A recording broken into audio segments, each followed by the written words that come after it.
Hello, everyone. Welcome back to Slurpathon X. We're raising money for Extra Life. It is a lovely Saturday morning, and I think it's time for some more wonderful adventures. And we have quite the fun one here with the ever-inspiring Vani Von playing Costume Quest for us. Yes, indeed. Thank you very much, Scala, for the introduction. Yes, what we will be playing today is a cool little RPG called Costume Quest.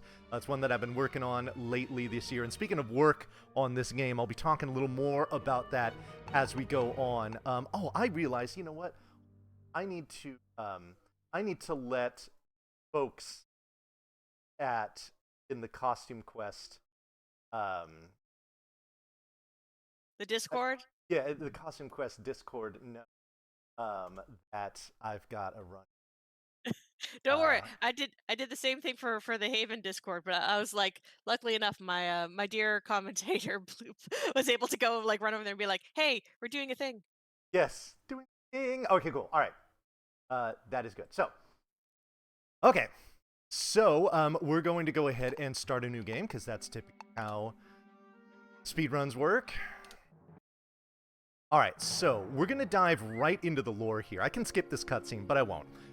This is a nice, quaint little neighborhood. As you can see, it's Halloween night. All the kids around, reading. Everybody's having fun. Except for those kids. They're mean. We'll get to them.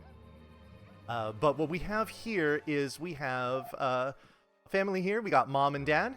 And she is talking to her children, who are twin siblings named Ren and Reynold. It's Reynold and Ren. Reynold is on the left. Ren is on the right.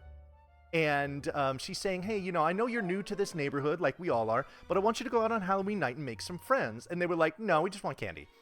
And your mom was like, well, no, you need to stick together because you're siblings, and or else you're grounded, according to Dad. No, she says, not with my little brother because he was born 10 minutes after me. That makes him 10 ounces dumper. She's 10 pounds uglier. We don't find out what he's 10 tons of because Dad says no fighting, and that's that. But now Mom has to make a very important decision. But actually, it's not Mom's decision to make. It was the decision of the generous donators here who are deciding which character we're going to use, either Reynold the boy or Ren the girl. Which one you use gameplay-wise makes zero difference. But because of a wonderful donation to have Ren be our main character, that's who we will be choosing. After I choose her, there's going to be a couple more scenes, or a couple more text boxes. Then this cutscene will fade to black. Once it does, that's when time starts. So everybody get ready for some Costume Quest goodness. Right? All right. Go, no talking, slave. Get me my costume. All right, so first thing we're going to do is we're going to skip this game. We're going to come up to this house, and we're going to try to go trick-or-treating, and that doesn't go so well for Reynold, who is in that candy corn costume. Now this goes extremely poorly for Reynold. You see he's gone. I'll explain where he went. But first, what we've got going on is we've got a battle tutorial. You see, because we're in this robot costume, we have this big mech that we're using to fight enemies here. Now let's explain a little bit about what they're trying to teach us. First of all, they're teaching us how to attack. We want that slider to get into that box and get the critical hit. We also want to press the right button to defend. We're defending properly, we're not attacking properly. The reason being is because every third turn we get our super, which for the robot is that missile barrage, which does a whole bunch of damage and destroys things. That's cool. So, but you see now we don't have the costume on anymore. We need to kind of explain what's been going on here. So, when we went to that second house to trick-or-treat, the door was answered by a little monster called a Grubbin. And the Grubbins are in this neighborhood, and they're trying to steal as much candy as they can from the neighborhood for their own, nefarious purposes. So they've stolen Reynold because he looks like a big old candy corn. All right, now we have our robot costume back. Now, what also happened after that battle was we were confronted by a sorceress. Her name is Dorsilla. And I'll explain a little more about what she's all about in a second. But first, I need to talk to guys here. And I need to get away from this guy with the red hat. His name's Travis. He's trying to chase me down on his skateboard. If he catches me, then this kind of little mini game, and we have to start over again. But we have rocket skates, and I'll talk a little bit about that ability in a minute. But first, we go over this ramp here. And now we have a buddy. This is Everett. Everett is going to be one of our party members and companions throughout the course of the game. So he's going to be helping us out. And the costume he has on is the knight costume. Alright, so the way that you advance through all of the levels or areas in this game is you have to trick-or-treat at all of the houses or places that are available and unlock the gate to proceed, fight the boss, what have you. So that's what we're going to be doing. We're doing a lot of trick-or-treating. Now, at each house, one of two things can happen. The door can either be answered by a human, and they give you candy, or it can be answered by a monster, and you get into a battle, like we see here.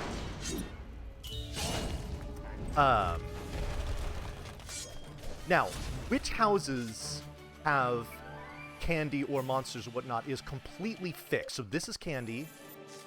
In fact, the next two houses after this will be candy. Well, here, candy in the basket, or in the bag, I guess. Or, whoops. Now, candy serves as your money in this game. You see I've got 320 candy. You see that counter down in the corner. We're going to be buying things in a little bit. But for now, we got another battle.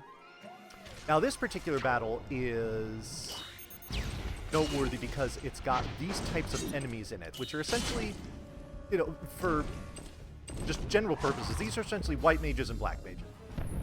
And which is which should be pretty apparent. Ah, good. Okay.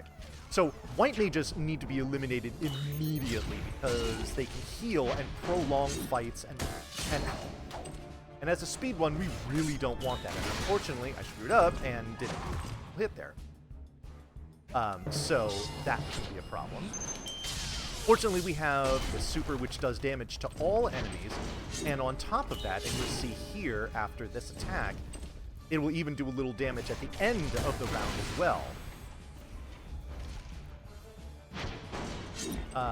Now, you see Ren died, which is sad, but it's not a big deal because you get a full heal and revive after every battle. Alright, so what we're going to do is talk to this kid, and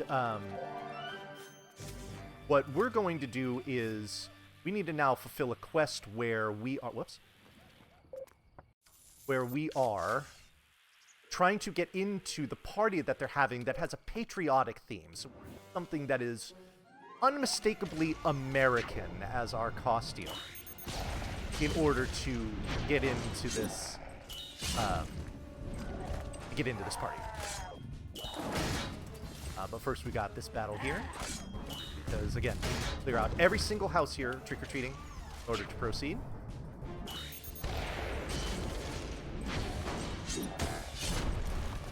Now, when it comes to the critical hits and the blocks that I'm doing, just about every circumstance, I'm going to want to do this properly. However, there are going to be circumstances where I don't care if I do it properly or not. Mostly because an enemy is at critical HP. In fact, this will probably be a good example. So he's got 30 HP left. I'm going to do this attack properly. It's going to do 3... Okay, leaves him with 3 HP. A non-critical hit is well more than enough to take him out. So I don't even bother waiting to see what button I need to press to do that. I can just miss the critical and it's okay. Okay, now I'm going to switch costumes and use this, the Knight's ability there. So the Knight's ability is you put the shield above your head and anything that's falling above you that would block you, it doesn't affect you. Now, the robot's ability outside of battle are these rocket skates, where I'm holding B to move this fast. For this reason, because it's a speed run, the robot is going to be our main character through virtually the entire game, just because moving fast is great for a speed run. So, so we'll be using the robot extensively. Now, in the previous battle, I leveled up. Now, the cool thing about experience in this game is experience doesn't go to individual characters. It just goes to your party generally. So, like, in that battle where Ren was dead at the end of the battle, not a problem. Still got all the experience that she needed, and it was an issue. So, there's no worrying about, like, oh, shoot, that character was dead. Are they going to be underleveled or things like that? Just simply not how the game works. So, good. Don't need a crit here, so we're just mash through that. And, let's see. What else can we talk about? Oh, this thing that Everett keeps yapping about, these battle stamps. That's what we're going to be buying, but in good time. We still got to do a couple more trick-or-treat here, and then we'll be ready to get into the party. So, so the costume that I'm getting here for this party, and really any costume in the game, requires a few things. First of all, it requires 3 parts in order to assemble it. In addition to the parts, you also need the pattern for the costume. Now, the pattern that I was given by the kid in the Abraham Lincoln costume is the pattern for the costume that we need here. And in going through the sewer and doing all that stuff, I have assembled all the parts, and you're going to see what that costume is momentarily, actually. What costume would you wear to this party? Me? Yeah, you. I'm not sure, but I know what Ren's wearing. She's wearing the Statue of Liberty costume. All right, so he's like, okay, cool, that's totally patriotic. I like it. All right. What we're going to do here is we're going to switch to this, then switch here. We need to use the Knight Shield here to grab this cherry. And the reason why we need the Knight Shield is because there are squirrels in that tree that are pelting us with rocks, and they prevent you from getting it. Now, the reason why we need this cherry is because this is Mrs. Putterpan. She needs a special ingredient for a pie for the bake sale, and she wasn't going to allow us to proceed without giving her what she needs. So that's what we did there. As far as what costume I would wear to a party, oh boy, that's a really good question.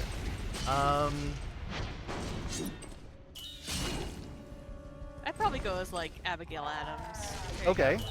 But I'll do or Dolly Madison. I'll go with some of the different founding ladies. Sure. I like that.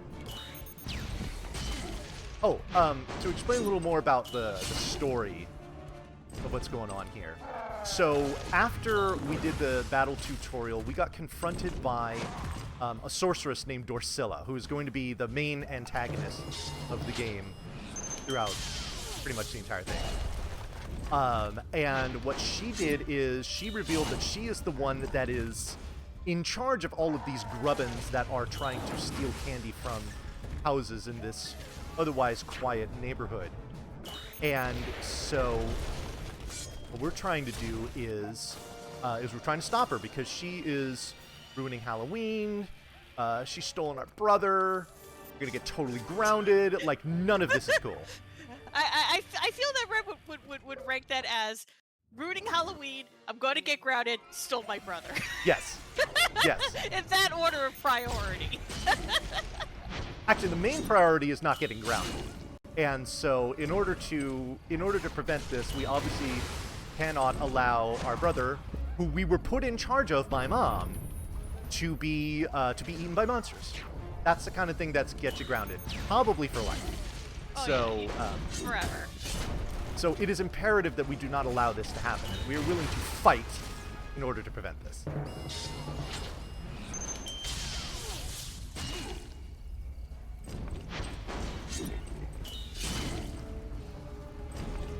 Yo, Bob, you should try to speedrun this. I think you'd be pretty good at it. Also, can somebody ban Grimoire, please? Unfortunately, I'm not allowed to ban Grimoire on this channel. All right, we need to, I need to speak to a manager, then. Luckily, I'm not currently a manager. I'm just here to vibe. Alrighty. Yes, and vibe you shall. All right, so now we're going to go talk to our friend Sadie. She runs the Battle Stamp shop. And we're going to buy some battle stamps here and equip them. Now, what I bought and what I'm using. So what battle stamps do is they're kind of like accessories that you can switch around on your characters at will to give them some sort of buff, ability, something like that they can use. The one that we've given Ren, the robot, is what's called the Bloodshot Eyeball. And what this does is it raises the amount of damage done by critical hits. Now, the one that we've given to Everett, the Knight, is what's called Pumpkin Guts. What Pumpkin Guts will do is any enemy that you are not targeting will take, like, essentially splash damage from those attacks. This is going to be very useful for shortening battles where we have enemies in critical HP that we don't need to target directly. We can apply that full damage to another enemy so that we can end battles quickly. Now, this Scarecrow here, we're going to see throughout the game, and is actually rather significant. Remember this guy. So here we have our first boss of the game. This is Bojan. He's the foreman of all of these monsters here. And Bojan can be kind of trolly because he's got this megaphone that can summon enemies. We need to get rid of this ASAP. Now, the first enemy he's going to summon is one of these shamans, which is like the white mage that I was talking about before. Oh, good. Okay, the white mage did not heal the megaphone. That is absolutely what we want. Which means we're taking, even if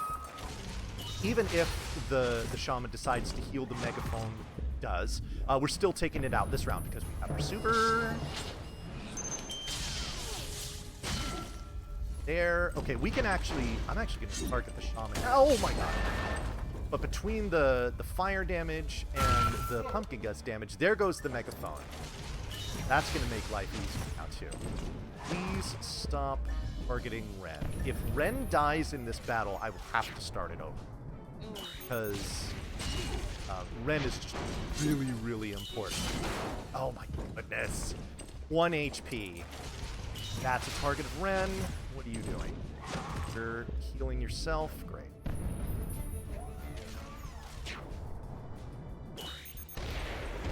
That just...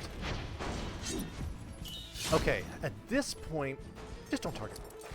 Thank you. Okay, good. There's actually audio cues for which party member is going to be targeted. Oh, I kind of already knew. All right, there's Bojan. Done. Yay! All right. So what's happening here is that Bojan escapes in that bus, which has all the candy they've collected, and they've come to this mall here. Haunted mall. Haunted mall. We call Haunted mall. Yeah, we call it Dark Mall because this is the first section of it. This security guard here doesn't want to go down to do trick-or-treating in the mall because of all the teenagers, not the monsters. But they give us... Oh, shoot. Wait. Okay. This is the first example... I'm sorry. Let me finish that thought about the security guard there. They're scared of all the teenagers as opposed to the monsters in the mall. So they were going to go trick-or-treating but decided not to. So instead, what they did is give us the pattern for the costume that they were going to wear, which is... and that costume is for a space warrior. You're going to be assembling the parts for that over the course of the next couple of minutes. And then we will be... We need to. Now, what happened here is going to be the first real example of enemies that you fight outside of trick-or-treating. There were a few grubbins at the end of the last section that were standing out there that we could have fought, but we intentionally avoided them because we don't need to fight them. But here we do want to fight these guys because we need some experience. This guy, he's gonna give us a part. Ah, shoot. Okay. Now, what you can do here, and you saw me do it to the first mob, but not this next one, kind of goof, is you can sneak up behind them and you can use your pail or your bag of candy to to slap them, and when you do, you get something that I like to call initiative, where all of the enemies in battle start by, before you even take action, they all take a little bit of damage to start out. And this is really useful to just shorten certain battles. But unfortunately, I didn't do it for this one. For some battles, it's more critical than others, and some of those are going to be. So, but yeah.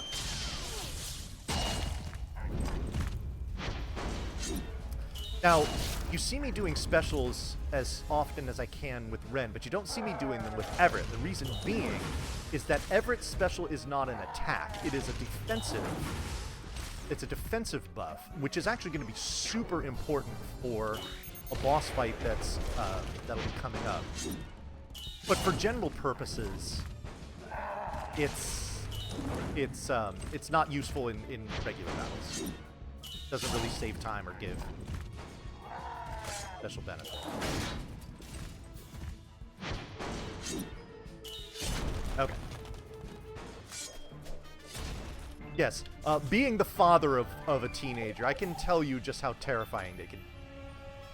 So I can certainly see. Okay, I'll walk up behind this guy, slap him with the bucket. He gets all surprised, and you see here, boom, boom. They take that damage there to start out, which is nice. Because we've got a lot of HP to chew through in some of these enemies here, especially because we're not going to be fully leveling up. So if the game can help us out, then that's well appreciated. Now, so this game is a really cool speedrun. And it's actually one that's been getting a lot of work done on it lately. Which is why I wanted to mention the Costume Quest speedrunning community, because they've been doing some really, really awesome stuff with this run. Over the course of like the last a few weeks, I feel like there's really been some breakthroughs and whatnot. There's all kinds of like rerouting skips, stuff like that. It's very cool. Okay, let's see here. We're gonna change that and over here, and then we're gonna change this. Now, the Space Warrior's ability outside of battle is to use this. I got too close.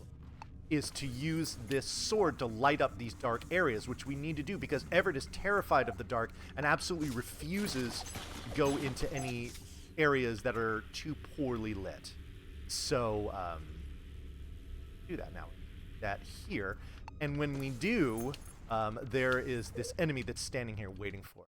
Possible to get the on him. But we get to see what the Space Warrior is all about.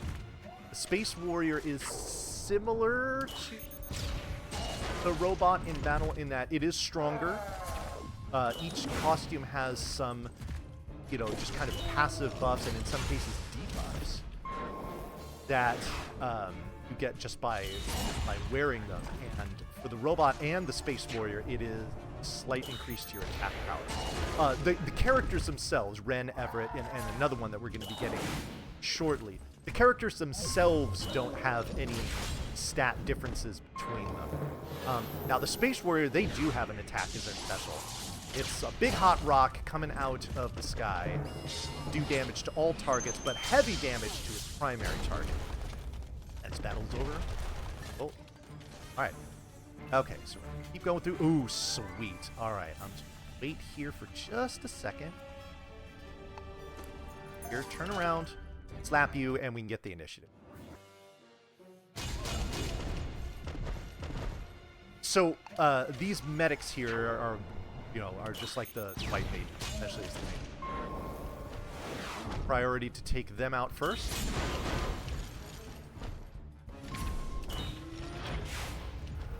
So we're gonna do that.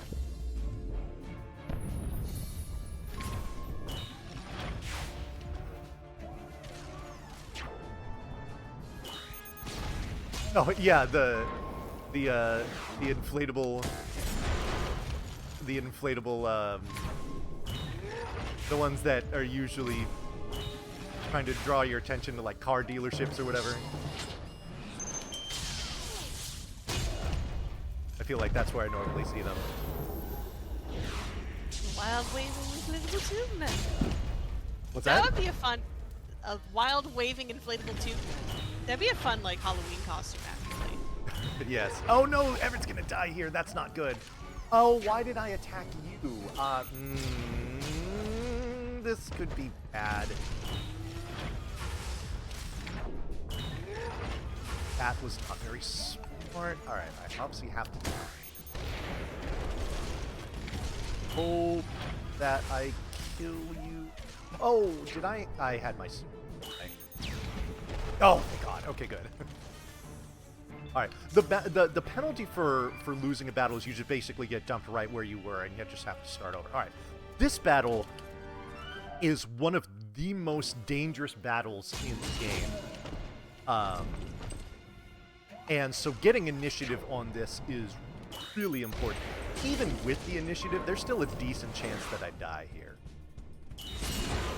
Because we have one white mage and two black mages. Now what's dangerous about the black mage is a couple things.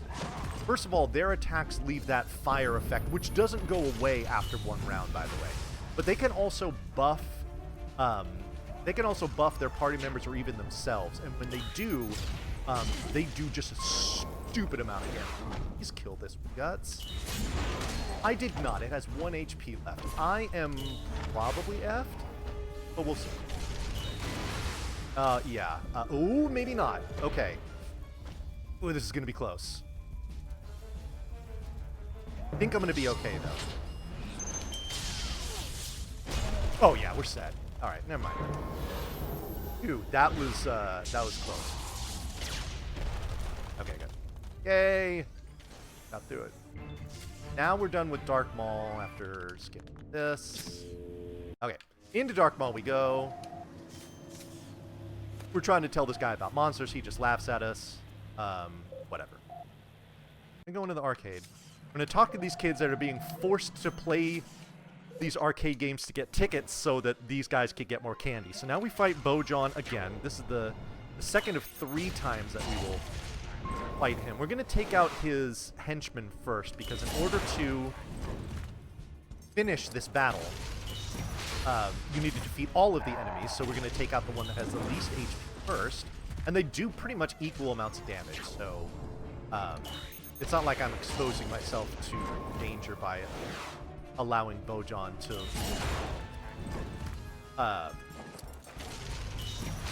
But fortunately, because we broke his megaphone, have it again. So it's just a fight with him. And when that's the case, this goes a lot faster because that's just 200 less HP I need to chew through with my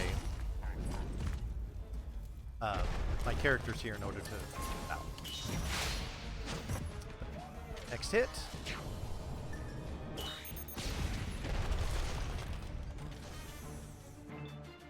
And cool. All right. Check out the carpet in here. Does that not remind you of like every like arcade roller skating rink? I love arcade carpets. Oh my god. They're the best. Fantastic. You know what else is fantastic? What? Having a third party member. This is Lucy. Lucy's great. We love her. She's gonna have the night costume on. Oh, whoops. Before we get there, we're gonna change some battle stamps. Give Lucy the pumpkin guts. Everett, what's called the Fang of the Wolf, which is just basically a slight damaging. And now we're gonna fight Bojan for the third and final time. Take out this black mage here. Because he can buff, and that's bad. And we don't want that. A buffed Bojan is definitely not a recipe.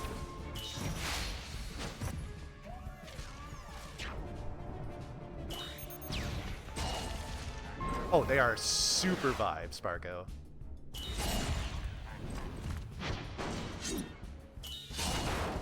You don't really see them that much nowadays, which is kind of sad. There are companies that still specialize in them. Yeah? Yeah. Alrighty, time for supers. This should pretty much end battle. Maybe one more attack after all of these. We'll have to go one more round, but a non-critical attack by Ren here will be plenty. This is the max. These are the only 3 party members you're ever gonna have. So now we've got the monorail working, and this is gonna be really useful for getting to different places throughout the mall. Here it brings us to the beginning. We don't care about that. Not where we need to be. East side of the mall. Not where we need to be right now. Now we're on the west side of the mall. This is what we need. Now, the mall is having a whole Halloween event, so a lot of the shops here are doing trick-or-treating. So that's what we need to do in this section. This is our first trick-or-treat area. Probably now would be a good time to talk a little bit more about what's been going on with the speedrun. So my PB in this game is a very low 117, which at the time I got it was about maybe about a minute and a half behind world record. Right now that time is about 15 minutes behind world record. Wow. There have been some major developments in this route and in this run over the past few weeks. Unfortunately, I haven't really had time to implement any of them, so what you're seeing here is kind of an old route, but it's still fun. We're still raising money for a great cause and vibing and having a great time. So yeah, another level up. All right, now we need to talk to this ninja here, and he says, hey, if you want to prove yourself as being tough, what I need you to do is grab me some monster's horn. Prove that you are as tough as you say you are. You see this grubbin this Trobog that we're allowing to walk by here has that orange and purple horn on its head. We need to collect 3 of them. So that's what we're going to be doing here for the next couple minutes.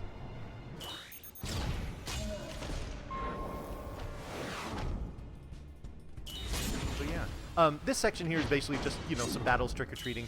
Not a whole lot going on here. So Scala, talk to me about some stuff. I can definitely talk to you about stuff.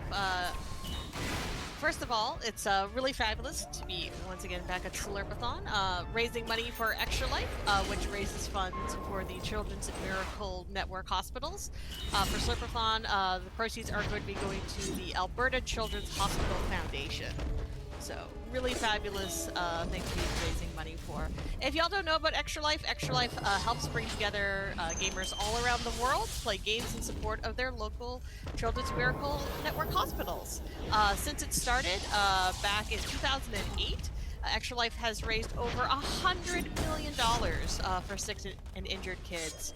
So it's a really fabulous charity. If you would like to support, you can use !donate. As far as upcoming incentives go, you can see down at the bottom of the screen, we have it's wide open for which turtle or friend of the turtles are we going to be playing as for Teenage Mutant Ninja Turtles Shredder's Revenge. So it'll be the top 3 choices between Leonardo, Donatello, Raphael, Michelangelo, April, Splinter, Casey Jones, Usagi, or Karai. So you have lots of good choices there. If you would like to support your heroes on a half shell. Of course. Donnie in the top 3 or Riot. Donatello's also probably my favorite turtle. Oh yes. My partner's a big fan of Michelangelo. I like that. My son and I got really into the series that they recently had on Nickelodeon for the Ninja Turtles. It was actually really good. So, but Karai is actually from that. I don't know if this is spoilers, but Karai is Shredder's daughter. No, I'm sorry. Karai believes she is Shredder's daughter. She is actually Splinter's daughter. Yes. Are you going to be seeing the new movie that's out? The one where they are all like they look like nerdy teenagers and stuff. Yes. The Seth Rogen one. I don't. That's okay. It's okay.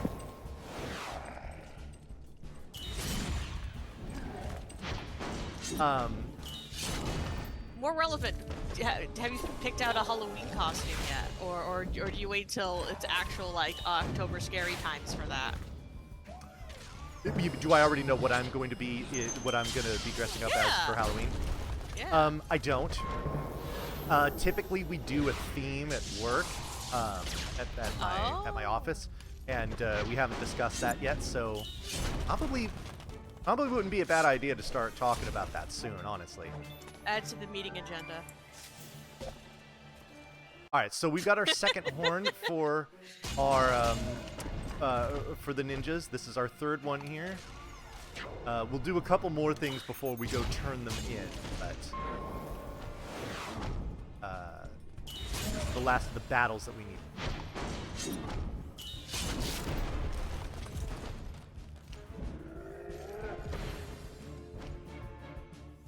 Oh, buff that guy, which has the most HP. That's not really what I wanted to see. Not that I'm in danger of losing this battle, but if he does take out one of my characters, we'll certainly prolong the battle. For a speed run, we don't like that a whole. Fortunately, I took that guy out in 2 hits, and this here will be pretty elementary at this point. Just a couple supers, maybe an attack from Lucy to do clean up, and then we're done.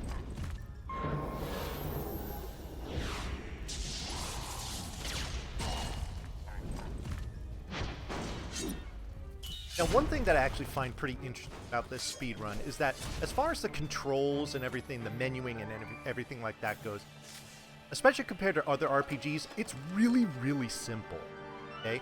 That being said, as far as, like, downtime, like you saw me, you know,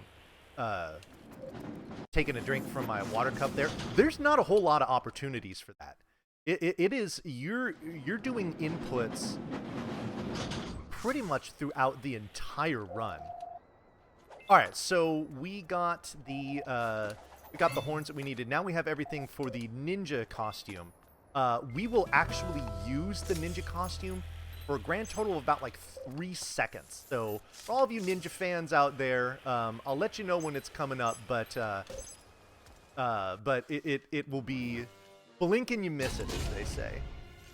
So. Urgent matters to discuss, yes.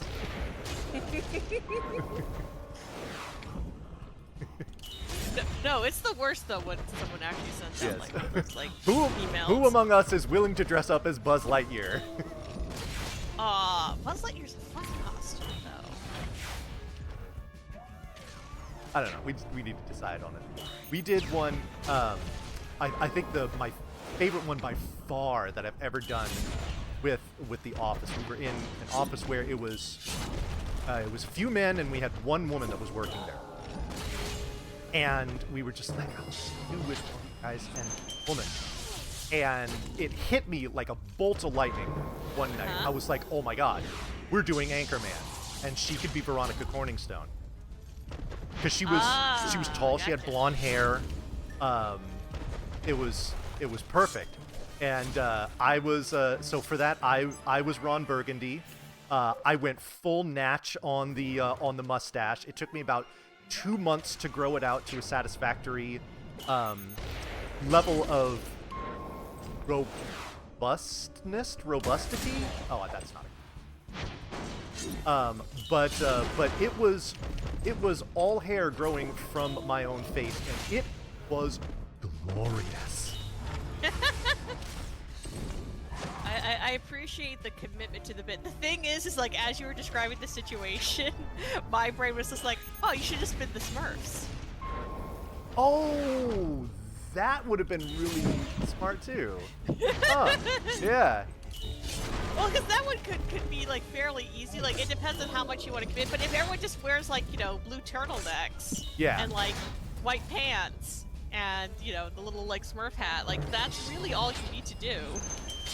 Like, to kind of get like the point across. Yes.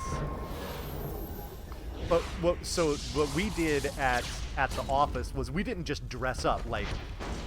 So, the guy that was the I forget the names of the other characters, but the guy who was the weatherman, like we had like a weather map behind him that we made. The guy who was who did sports, we had like Champ Kind is the guy that was the sports anchor. We had like Champ Kind Sports with my stuff. With that whole layout behind him. This is another really dangerous fight here. The mage, 2 medics, but unfortunately it's made a lot easier by the fact that we have 3 characters as opposed to 2. So taking out the medic, especially with the initiative in the first round, is pretty free, and then from this point the battle is not too bad. Definitely taking out this buff guy first.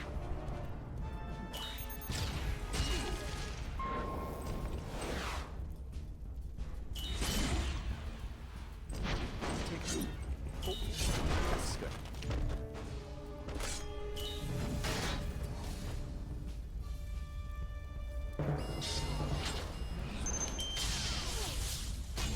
Okay.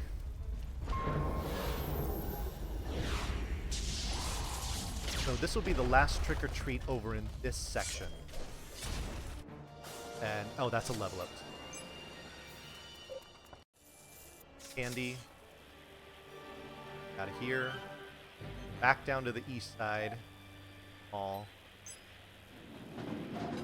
Up on the express, and now we can clean out the upper left part of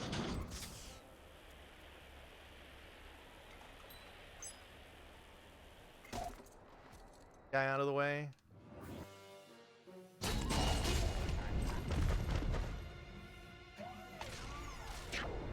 Trying to think about other fun things to talk about in this game.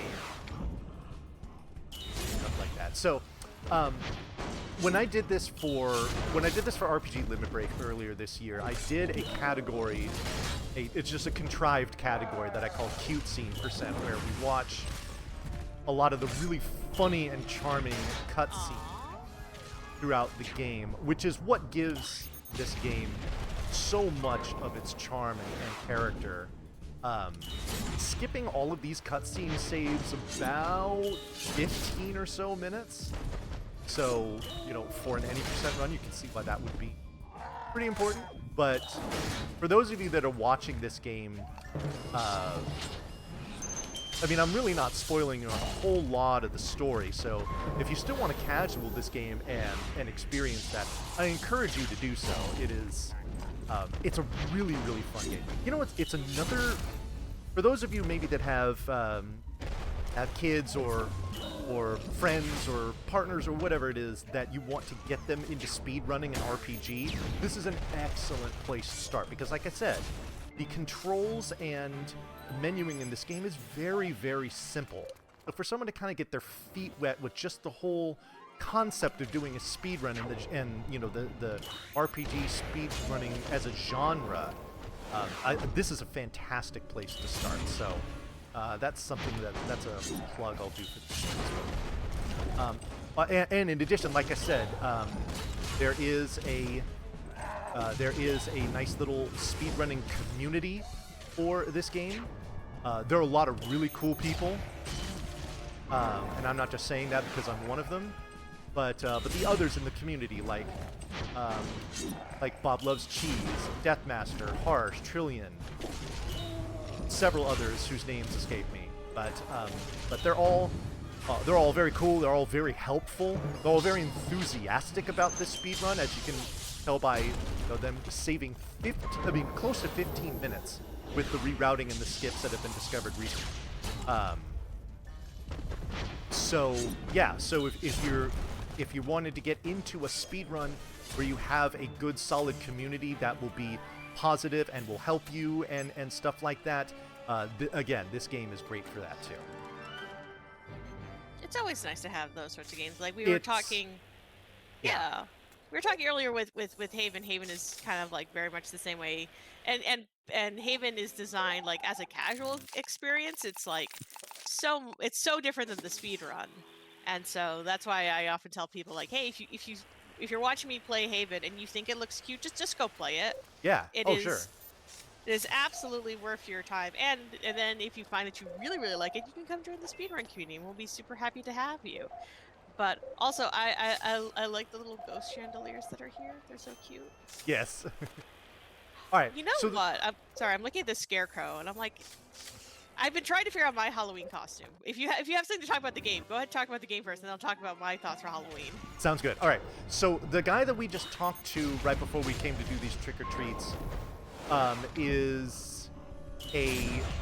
he is like an official for a costume contest that's being held there in the mall. Now we're gonna want to win this costume contest, and in order to do so, we need to find out what kind of costumes the judges are going to want to see to allow us to win. Well, fortunately, we can just talk directly to those judges, have them tell us what they're looking for, and nice little life hack. I don't even need to do this. But this is the last trick or treat, and this cutscene here where the gate opens that I just skipped there, that indicates that you have cleared the area. All right, there is a spooky, whoa, that thing that just appeared in front of us. Don't worry about it. All right, so these folks here in these orange sweaters, these are the judges. So we got to talk to all three of them. This is actually required in order to do. The only change we need to make is we need to change Everett to the Statue of Liberty costume, and then good to go. They all love it. A+. Yay, you win. Here's what you win. We got the pattern for the unicorn costume. We had been assembling the parts for it all throughout going through the mall here. Now, the unicorn is actually... The reason why we do all this is because the unicorn is an incredibly useful costume for the final boss. So that's where you'll see us use it. But in the meantime, we now need to fight Mextel here. But before we do that, we have to fight 2 of his henchmen. But we don't actually have to fight them. We just need to get 5 critical hits on one of them. And then we will be faced with them. Now, this is a good opportunity to talk about styles of critical hits that certain costumes have. With the robot, as with the Space War, you got to get it in the slot there. But now for the Statue of Liberty, what you need to do is you just need to roll the left stick in a bunch of really quick circles, and that's how you do the crit there.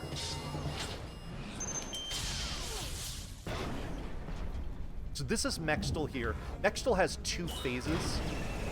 So we've got a lot of HP to get through here. But this is also where we're going to see the Knight Super. Okay, so you see Lucy saying, oh shoot, I'm kind of scared of what's coming up here. What's coming up here is Mextel is going to target her with his special attack. But in order to make sure that it isn't devastating, we're going to use the Knight Super, which is called the Guardian Shield. Now for the next couple of rounds, or until we get a direct attack, like that, the shield will either deflect all or most of the damage. Had I not had the shield up, that probably would have done about triple the damage, and could have potentially one-shot Lucy. So, we don't want that. Now it's time to... Oops. Actually, you know what?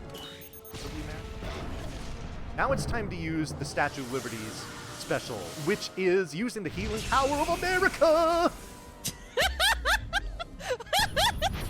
This came out of nowhere. It's like, wow, America, heck yeah. Yep. Are we allowed to do that on a Canadian stream? Yeah. Is this like, is to compete with all this CanCon? Is this like Americon? American content suddenly. All right. So there's the first phase done. Okay, Lucy is going to be the target of the next super attack. Now, the super attack in Mextel's second phase is even more damaging. So it is really, really important that we get the shield up here. skipped Mexel's turn, which will happen sometimes when he's charging up for his attack. It's kind of random, but hey, anytime it happens, we'll take it.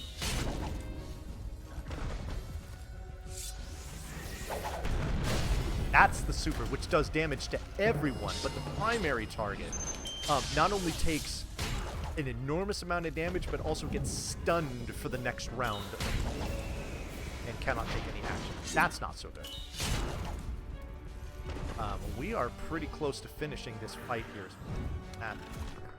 There. I don't even need to heal. Hopefully I can do it this round. Let's see how much damage. This will be close. Nope. One more. Okay. I don't really care. Cool. Doing Mexel in the first try is always nice. That is not a free fight. Okay. So what's happened now is we've been kidnapped and all of our costumes have been taken away, so we need to get them back. And that's going to be our next. In fact, all of our costumes are in that treasure chest right there, but we've got these crest whalers that are guarding it. And okay, now this guy that I just talked to here in that little frog costume, this is a mini game that's actually been in every section of the game. It's called the Hidden Kids game. In each section there are 6 kids that are hidden all throughout the world, and if you find all of them, you will get an upgrade to your candy bucket. Now what the upgrade does is it increases the attack damage of all of the characters in your party. Unfortunately, the effects of this do not stack, so getting the last one is the only one that matters.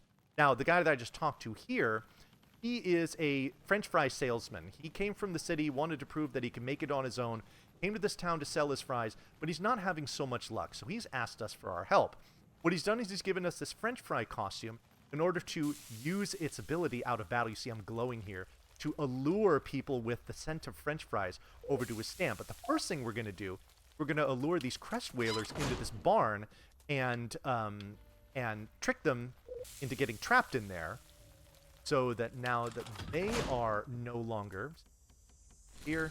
Yay! There's all our costumes back. Yay! Yay! The fry costumes. Okay, so you get the robot, you get the space warrior, you get the knight, and off we go.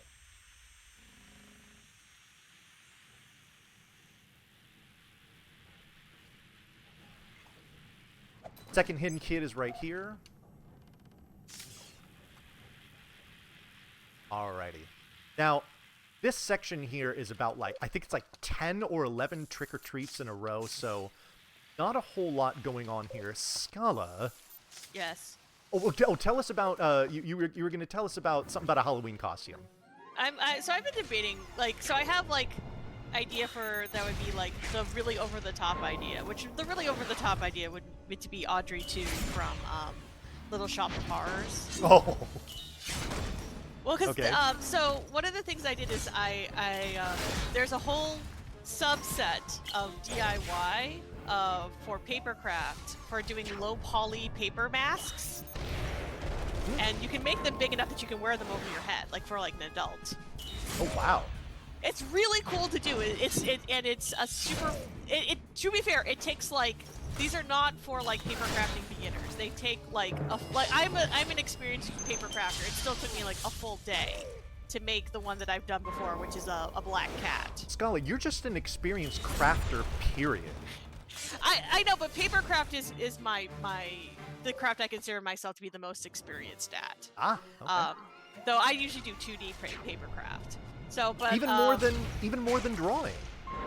Yeah, well, I mean, the drawing that I do, a lot of it is, you know, I like to translate the drawings into paper craft. That's, you know, what I've done for a number of years. But now I saw that that pumpkin scarecrow, and I was like, oh, like that would be like something that would be relatively easy to do. So now, you know, if I didn't, because like I feel like if I was going to do Audrey 2, I'd have to like fully commit. Like you can't you can't do that one like, you know, half-heartedly. Yeah. So, but now I'm looking at there's lots of people on Etsy who sell like these, like the patterns already done for you. And there is one for a pumpkin cat mask, and I'm like, that would be really Pumpkin cute. cat? Yeah, so it's like a jack-o'-lantern, but it has a cat face instead of the normal jack-o'-lantern face. It has little cat ears and everything that you can add on to it. So I am tempted now. So now I'm just going and looking at like different low poly masks for Halloween to make like a new one. But there is someone who did make one that could be used either for a piranha plant or you could definitely use it for Audrey. So I had looked at that one, but it's like if I wanted to do Audrey too, I'd want to like fully commit to the whole bit. Sure, I understand. They're the original, you know, mean green monster from outer space. You gotta commit. Yeah. What's your favorite Halloween costume that you've ever worn, period? Oh, that I've ever worn, period. Only because of the memory that I have of it. So I had a memory when I was growing up as a kid, where kind of like Ren, I was the oldest kid, so I was the one to lead the trick-or-treating. Though you know, my parents were, you know, like about like, you know, they, you know, tagged along behind us kind of thing. But I was the leader of the trick-or-treating. And it was like my brother and his best friend. And they both wanted to wear the sort of like, you know, like the dark, like creepy, you know, this was before Scream, but it's basically those sort of ghost face costumes. Yeah. So it's two of them dressed up like that. And then there's me, and I'm dressed up as a clown, like a rainbow clown. And I'm just, please imagine, like, you know, like young Scala. I was about, what, like, I think 10? Just, like, skipping down the street with my brother and his best friend who are trying to look all, like, evil and scary. And I'm just like, death, evil, and a happy clown, walking around Halloween Town. And that's... That is fantastic. I love it. That's one of my, there was that, and then I got to watch, like, Star Trek growing up. And I dressed up as Spock, but in like his like white robe outfit one year when I was young. Got it. And I remember going trick-or-treating, and I got to a house, and someone's like, "Oh, are you an angel?" And I'm like, "No, I'm Dr. Spock." Oh,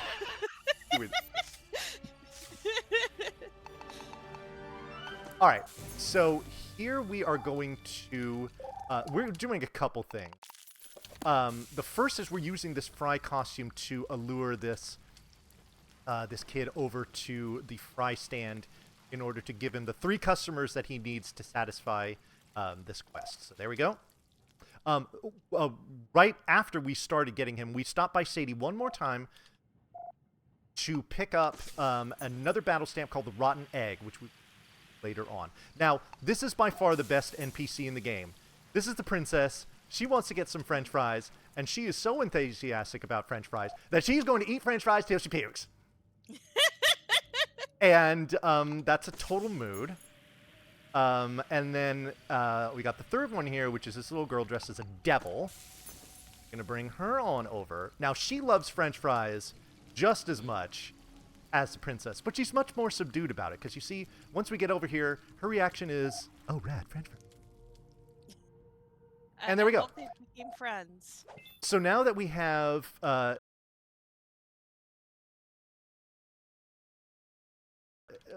helped him make it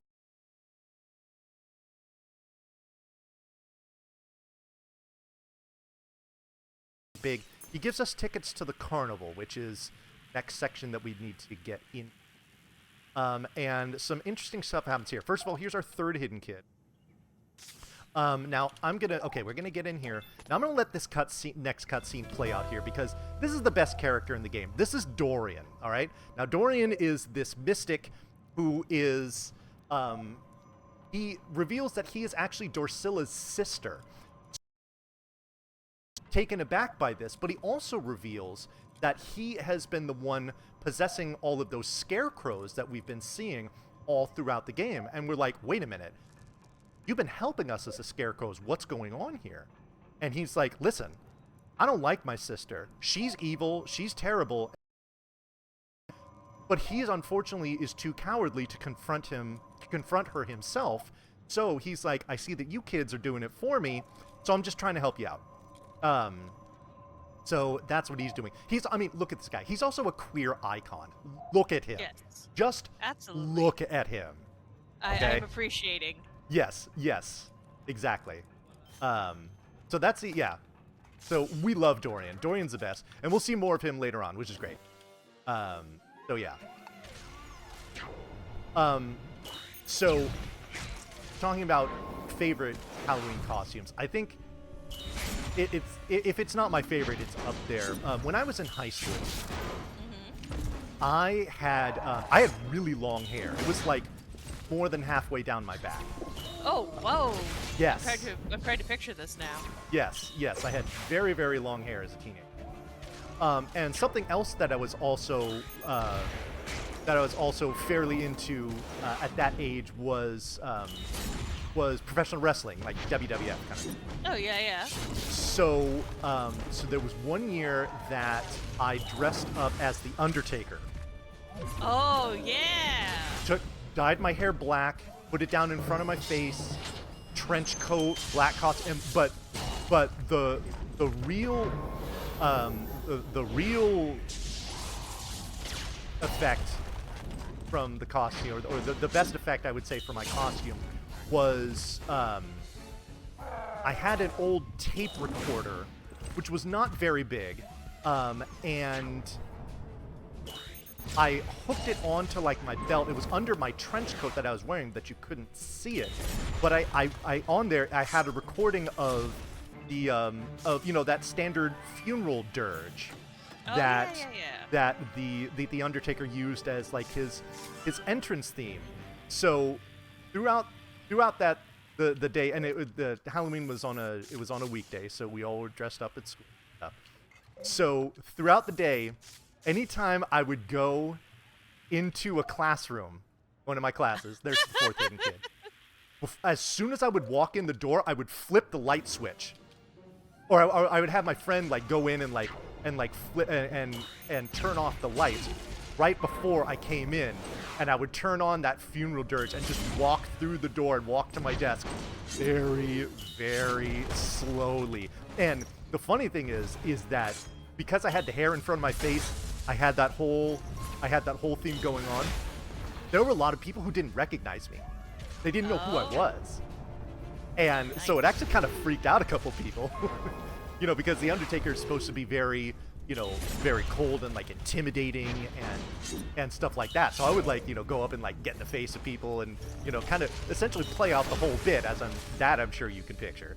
And there were people just like, oh, what's going on right now? So I think so that I would say is one of my favorite costumes. Dressing up as Ron Burgundy was great because I got to do the whole Ron Burgundy bit all day at work, which was that was a lot of fun. I brought a bottle of apple juice to work with me, and I had just like a highball glass that I filled with and that was my quote unquote scotch that I was drinking throughout the day. Yeah. Oh yeah. We did. Yeah. It was great. But just the fact that, Scala, and I'll see if I can find pictures of when we did this. That mustache that I was rocking that day was unstoppable. I remember this. Oh, I remember really? this because you did a whole stream afterwards. I did a stream that night after as Ron Burgundy, and that was you did. fun. I remember this. It was really cool. Yes.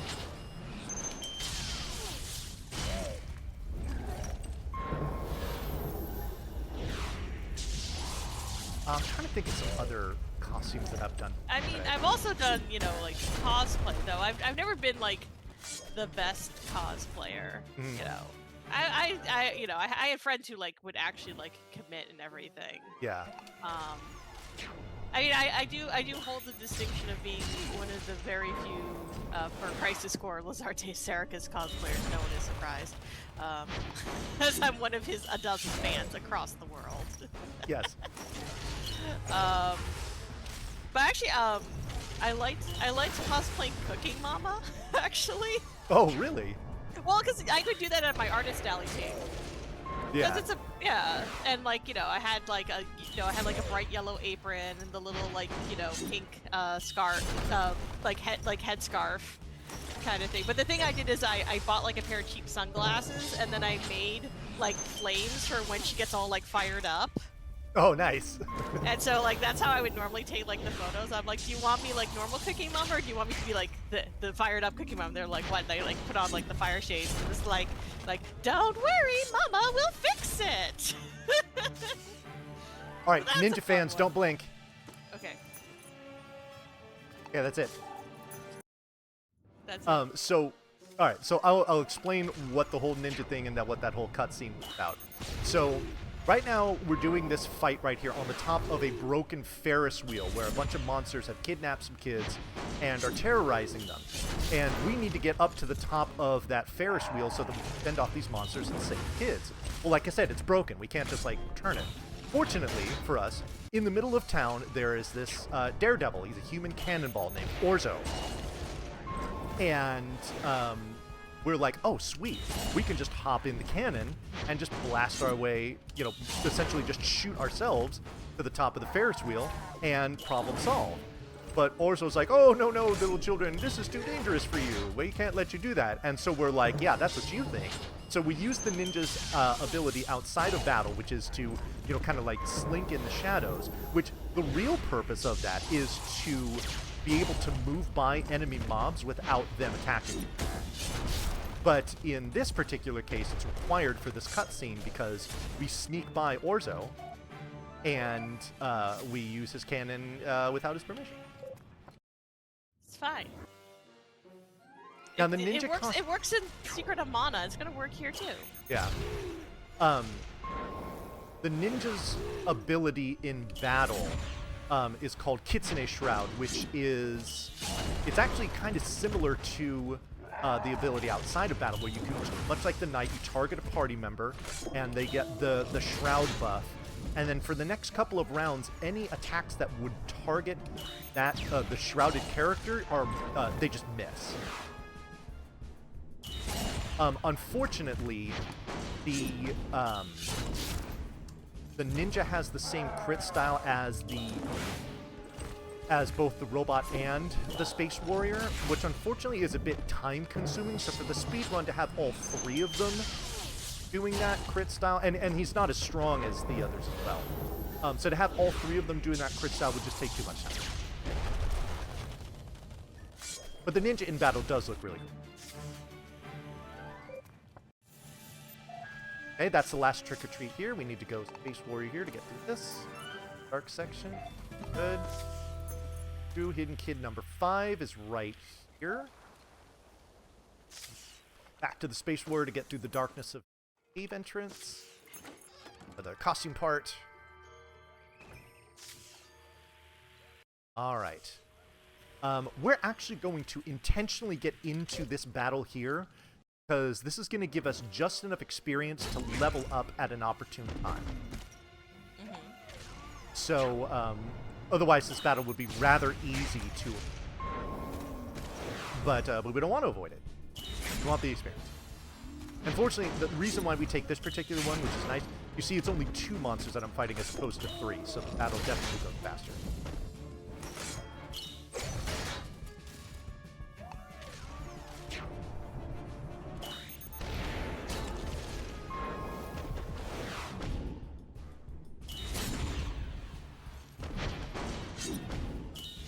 After this battle, there's some important issue that happens. Get through this, and then we will talk about that.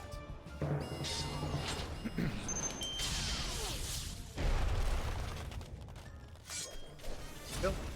Alright, so we come up to the scarecrow. It's like, ooh, it is me, the spooky scarecrow who's been giving you stuff. We're like, Dorian, we know it's you. He's like, oh, that's right. So then he's been giving us parts to the pumpkin costume, which you see we've now assembled. He also gives us a big speaker, which will be useful later. That kid that we talked to there in the banana costume that was standing wide out in the wide open, that was hidden kid number 6. So now we have our, so now we fulfilled our mission. Now we're picking up the final costume part for the vampire costume.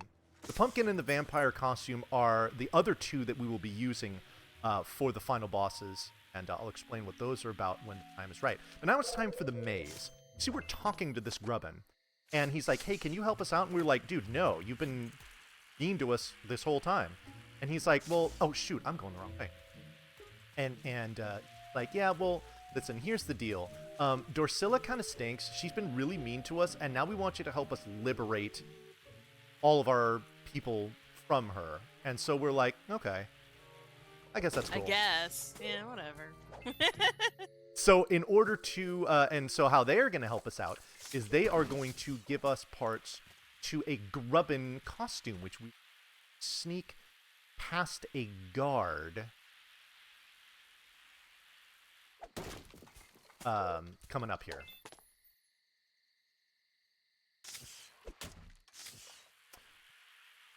Or part 2.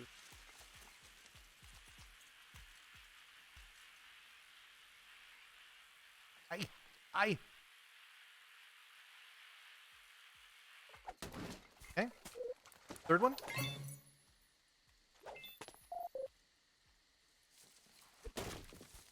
All right, we're gonna. This guy here is the guard that we're talking about. He's gonna let us through. We have to wait until we get around the corner, then switch to the robot costume. If we switch to it too early, then that Crest Whaler will see you, and you'll get into a battle, and it's a battle that you have to win. So,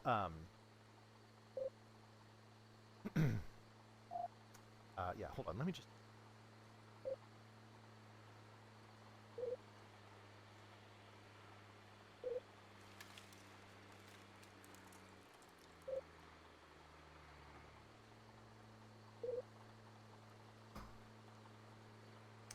You can't skip this this text here, which is why you don't even see me trying to do it.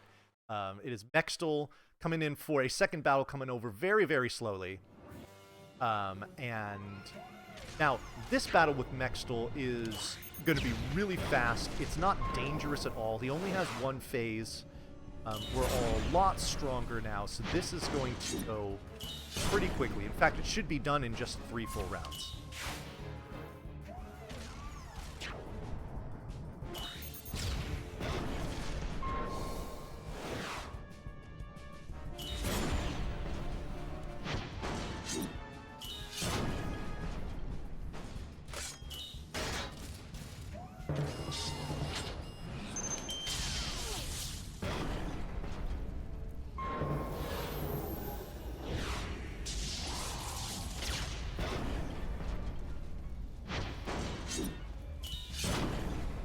Fire should clean it up. There we go. And now this allows us to get to level 8, which is going to be the level that we will be at for the final boss fights, which are coming up shortly. Get over these ramps. That's okay. Now, we're going to make some wholesale changes to our costumes here. Ren will be the pumpkin. Everett is going to be the unicorn. And Lucy is going to be the vampire. We're also going to switch one battle stamp here. We're going to put this rotten egg that we bought earlier in this section on Lucy. And I'll explain what that does in a minute. But this is Dorsilla here. Dorsilla can be an RNG nightmare. So let's see how nice she decides to be. I'll explain what these costumes do as well, because these are all obviously brand new costumes that assembled specifically for this purpose. Okay, so she has started out by giving us really crappy RNG, splitting into copies. Now what we're going to want to do is we're going to find, let's see. Okay, that's the real Dorsilla. We want to take out one of these copies as quickly as possible. And that's going to save us some time and effort here. Oh, good. Okay. Now that what she's doing, she's charging up for attack. But what's nice about that is that in the meantime, she's not doing any attacks or any damage. So that's cool. But if she succeeds in doing this attack that she's charging up for, that's a huge problem. Fortunately, we have a way to stop it that we'll get to in a minute. Okay, she's still just charging up, not attacking me, which is nice.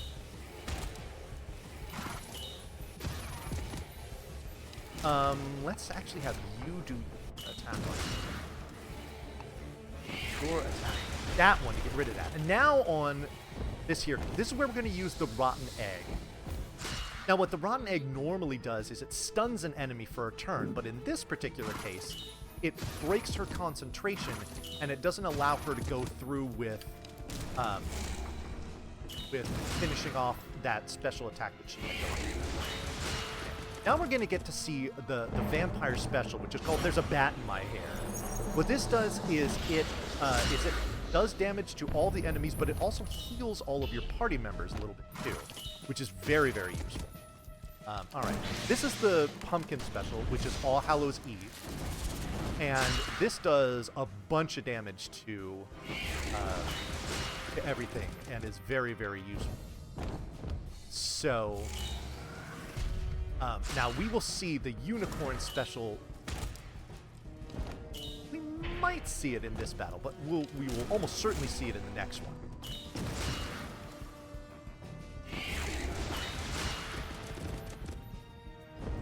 Probably should have.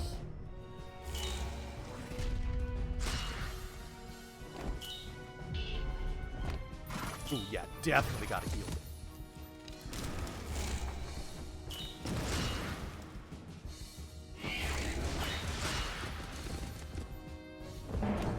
Alright. Go. Healing. Really like to see you charge up for another attack. So that damage.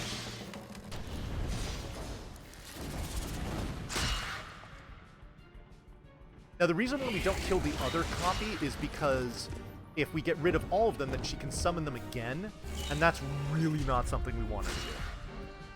It's bad enough that she did it the first time. We definitely don't need a repeat. There's also another attack that she can do where she can take one of your characters and trap them in a cage of vines.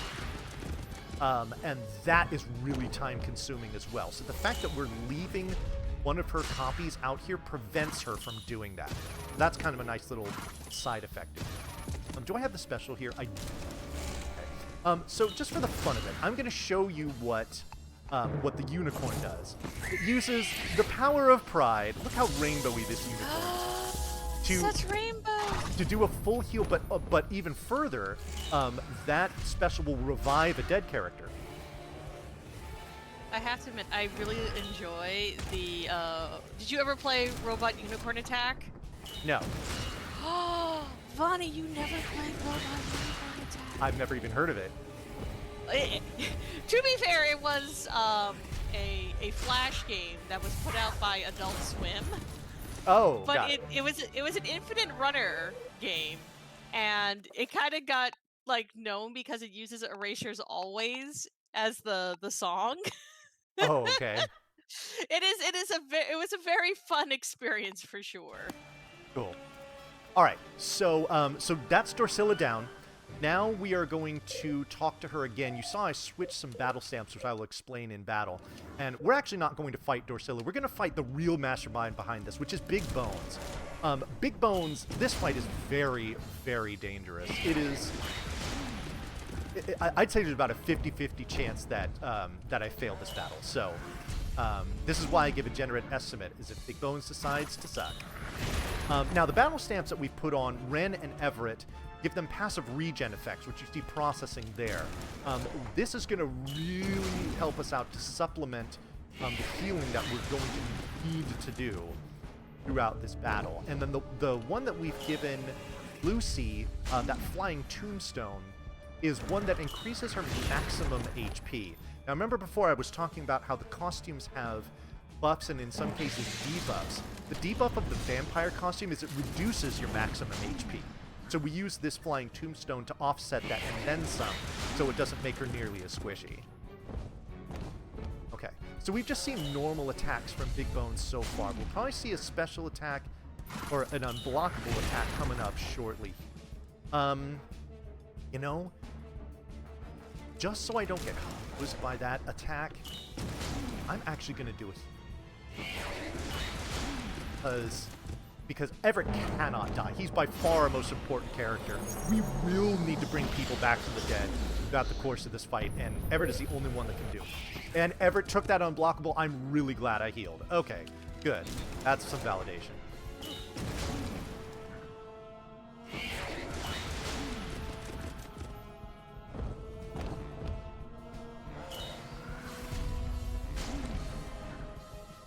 Now, Big Bones has a second phase in which he becomes incredibly dangerous. So we're not there yet. I'm actually going to not use his super, but I will use Everett's super.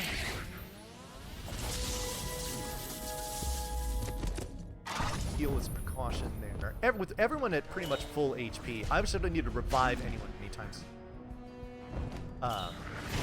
So I'm not worried about that.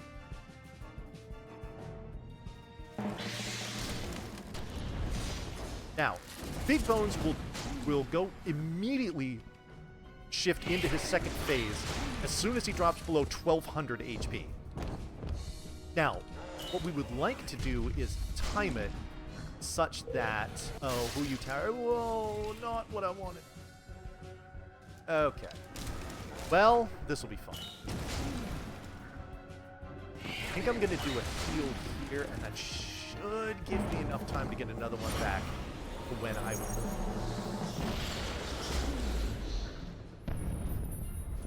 So... Oh, Lucy might bite the dust here. And if she does, then...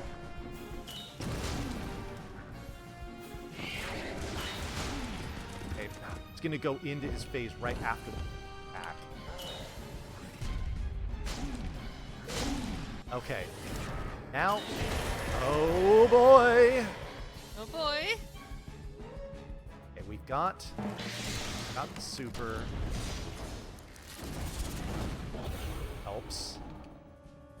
I think I have the heal now for Lucy. I don't. I need one more round. Okay.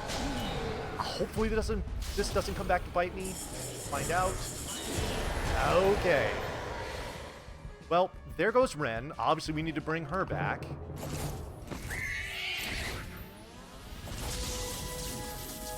They use a heal for everyone else. I might as well. Okay. Alright, this is basically just going to be a race to the death. You can do it! Because all my healing is gone.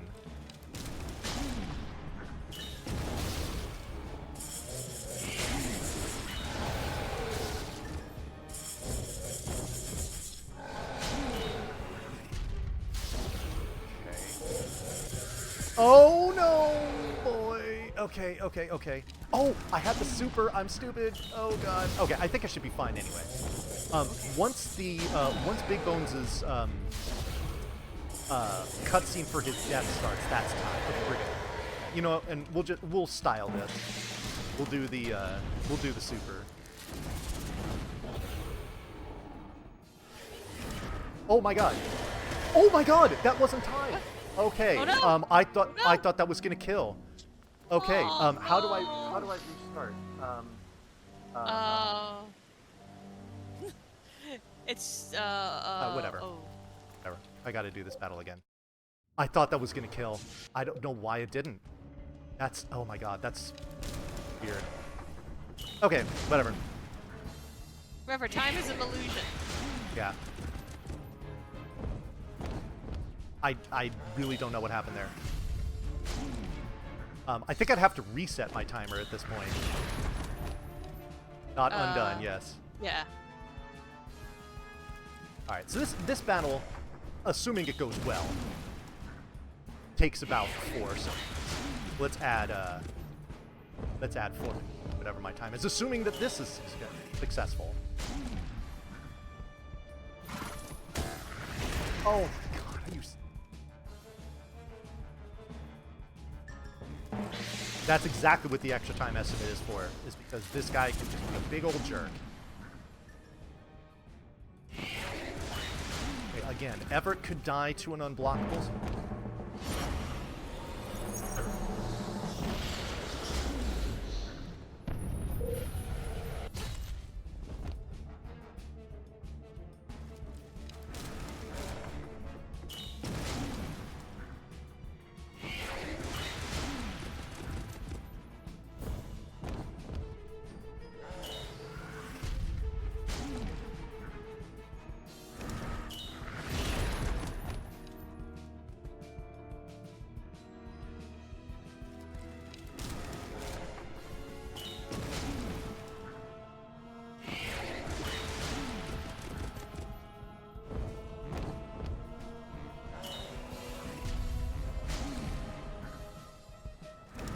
attack on Ren.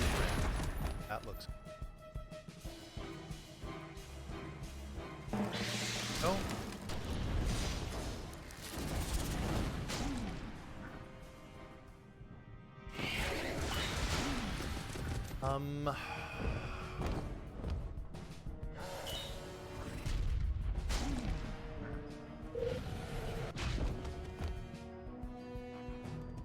Not what I wanted to see.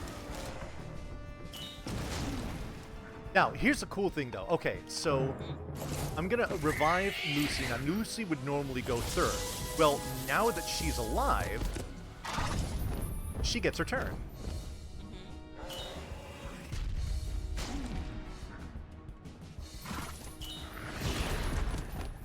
Yeah.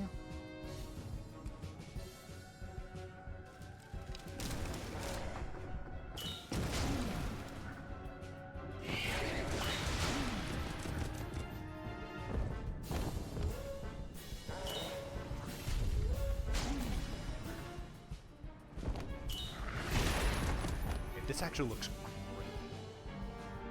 This, I have the super, right? Yeah, okay. This is going to take him into his second phase. Normally I want to do a super right after he goes to his second phase, but it's...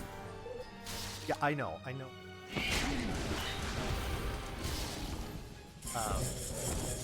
And we should have Lucy's heal here, which really useful after this first attack. Especially because Ren just took a boatload of damage.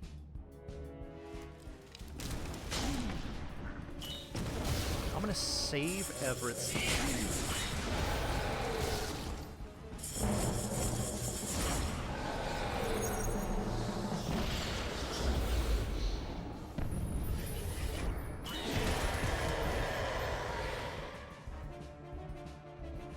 This is not good. Do not like this.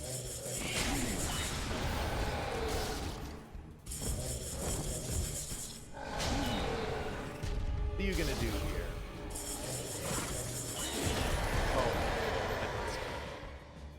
Oh. I am in trouble. Oh no. Oh. How much damage is this? It does 180. Okay. Oh, what should I do? I think I should... Well, I'm gonna do this on some...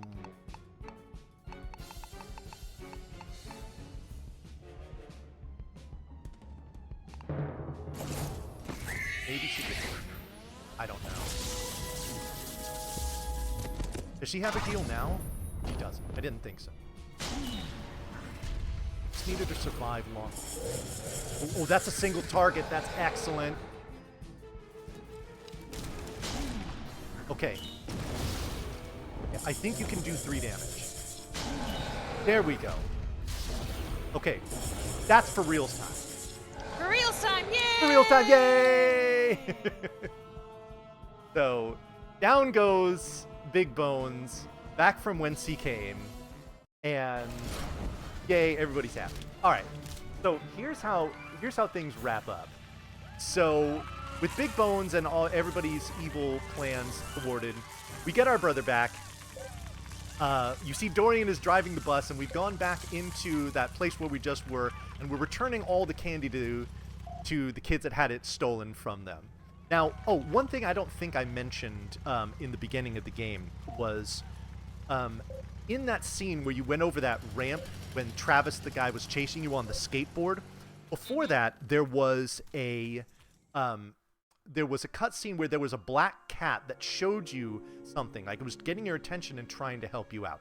So remember that. So here we are back at Reynold and Ren's house. They've made friends with Lucy and Everett, much to Mom's delight, and they get to spend the night. And now what the kids are doing is they're essentially pooling all their candy, and they're doing like a draft where they can, they're taking turns picking the ones that they want. Now, if you're going to have a bunch of candy out here, you have to be aware that you need to pay the dad tax. The dad tax is incredibly important. I can relate to this very heavily. Grab a few more, and there we go. We're gonna leave the kids to do their thing. Oh, this is a great shot here. You look at Ren all the way over on the right. You see that that bat-shaped barrette in her hair, Yes, which is her bat barrette is so cute. incredibly cute. Yes. So yeah, the kids are having fun here, drafting the. Oh, you see that bucket that's in front of Lucy, the one that's got the red eyes and the wings, and whatnot. That's the bucket that we earned from doing the Hidden Kids game in the third section there. Okay, now you see that cat there in the gutter? That's Dorian. Dorian has decided to stay in cat form and watch over the kids that helped him defeat his evil sister, because Dorian is great and we love him and he's the best. So that's just a cute little touch. Congratulations! Yeah, You yay! uncle. Just a cute little touch that they put on here at the end of the game that I find very charming. So and then so that's the end of the cutscene. But one more thing to show here: during the credits, you're going to see all these pictures coming up on the side here.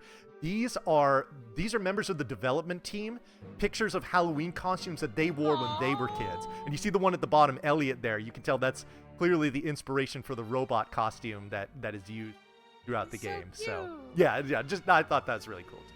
So so that's Costume Quest Any Percent. I hope you really enjoyed it, and yeah. And I hope we can continue to raise a whole bunch of money for Extra Life and for the Children's Miracle Network, which is two very, very worthwhile causes. So yeah. So I had fun doing this. Scala, anytime I'm doing a run where you're hosting, it's always a blast. So thank you for being here with me. Thank you, everyone, for watching. And is the Ninja Turtles run up next? Actually, up next, we have Metroid Ascent by Linkemeister. Oh, cool. Okay. Which is going to be another really fun run. Teenage Mutant Ninja Turtles is a little bit further on in the afternoon, but we have plenty more coming up today. It's going to be a absolutely fabulous Saturday, so please stay here at Slurpathon, get nice and cozy with us, and enjoy some amazing runs for a great cause. Indeed. Thanks so much for watching, everyone. Till I see you again. Take care.